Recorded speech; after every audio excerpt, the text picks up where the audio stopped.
3, 2, 1, 0.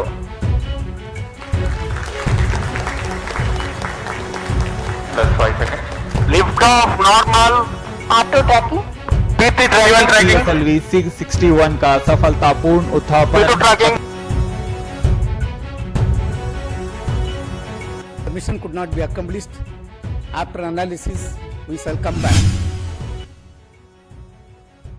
18 मई 2025 दिन रविवार की सुबह जब भारतीय अंतरिक्ष के लिए एक और उम्मीद लेकर आई, श्रीहरिकोटा से PSLV C61 लॉन्च हुआ।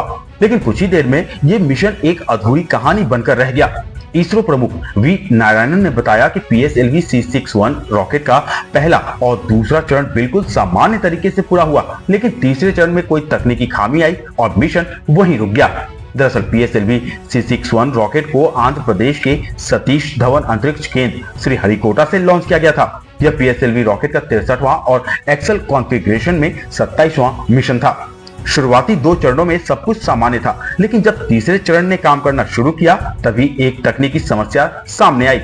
जानकारी के मुताबिक EOS-09 से वास्तविक समय में मिलने वाली सटीक जानकारी कृषि, वानिकी निगरानी, आपदा प्रबंधन, शहरी नियोजन और राष्ट्रीय सुरक्षा जैसे अनुप्रयोगों के लिए महत्वपूर्ण साबित होती।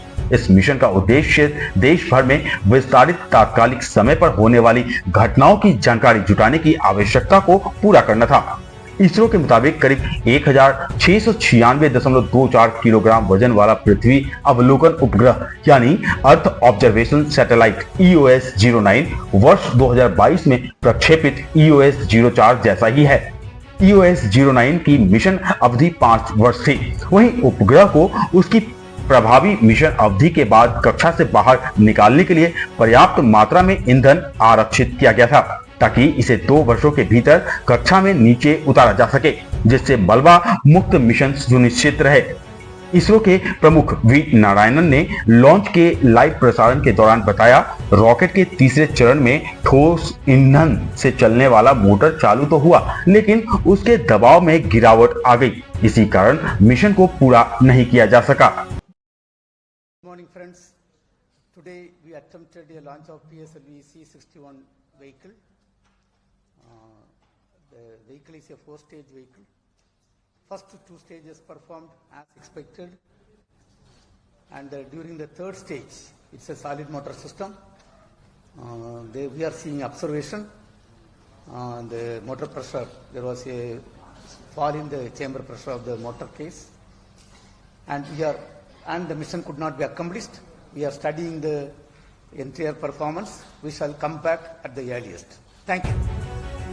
PSLV C61 के असफल होने के बाद इसरो ने कहा है कि एक फेल्योर एनालिसिस कमेटी बनाई जाएगी जो पूरी उड़ान की जानकारी और आंकड़ों की जांच करेगी। इसके बाद ही असफलता की असली वजह साफ हो पाएगी और भविष्य में ऐसी गलतियों से बचने के लिए उपाय किए जाएंगे।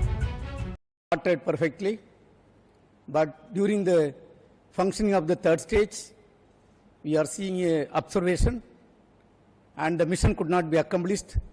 After analysis, we shall come back. Thank you.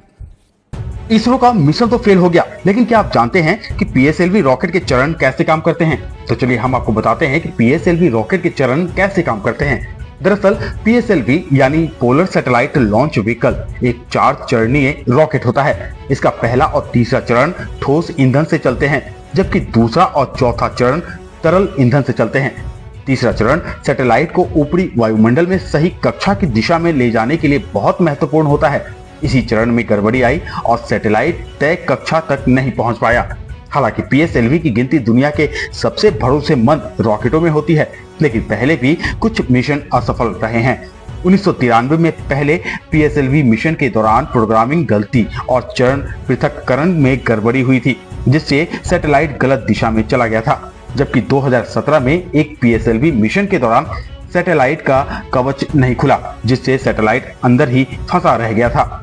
ISRO के PSLV रॉकेट ने अब तक 60 से ज्यादा सफल उड़ानें भरी हैं और कई देशों के सैटेलाइट अंतरिक्ष में पहुंचाए हैं।